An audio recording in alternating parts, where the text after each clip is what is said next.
Oui, il y a une confusion souvent dans le langage courant en ce qui concerne les mutuelles, les institutions de prévoyance et les compagnies d'assurance qui sont toutes des complémentaires santé, mais qui sont différentes.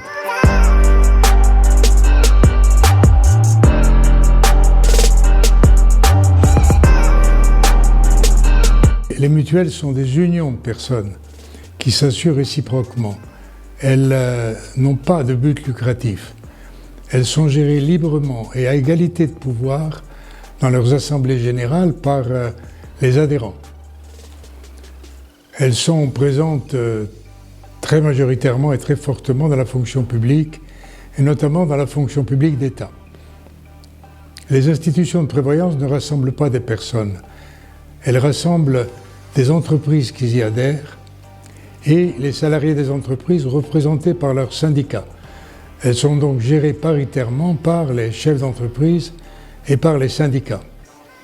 Elles sont faites principalement et même uniquement pour les entreprises du secteur privé. Les compagnies d'assurance sont des organismes à but lucratif. Le pouvoir y est détenu par les actionnaires. Ceux qui sont assurés sont des clients. Ces clients, les compagnies d'assurance peuvent les trouver aussi bien dans le secteur public que dans le secteur privé.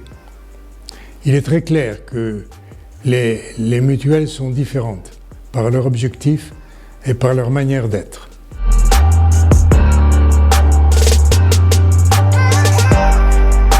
L'aide financière à la complémentaire santé des agents de l'État ne nécessite pas un système d'appel d'offres. Évidemment non.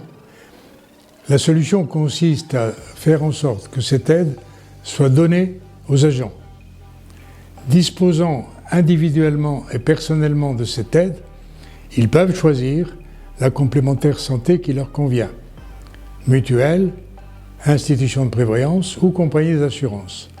Je suis persuadé que les mutualistes et les agents de l'État en général choisiront très majoritairement la mutuelle historique à laquelle ils sont attachés et où ils trouvent la liberté de décider, l'égalité de pouvoir et la fraternité comme manière d'être.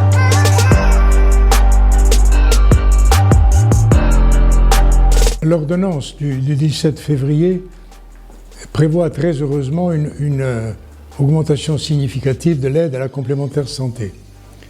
Mais ce n'est pas une raison. Ce n'est pas une raison pour imposer un contrat collectif obligatoire dans les ministères. Le contrat collectif obligatoire signifie que tout le monde doit y adhérer de force. C'est une atteinte directe à la liberté des agents. C'est aussi une atteinte directe aux organismes qui sont déjà en place et qui ont prouvé historiquement qu'ils savent remplir une mission. Je veux dire que c'est une atteinte directe aux mutuelles historiques de la fonction publique d'État. C'est quelque chose qui ne peut pas être accepté. Et nous espérons très fortement que les décrets d'application et les arrêtés d'application aménageront le texte de manière telle que cette obligation soit écartée, ou qu'en tout cas elle ne puisse être choisie que lorsqu'il n'y a pas d'autre possibilité.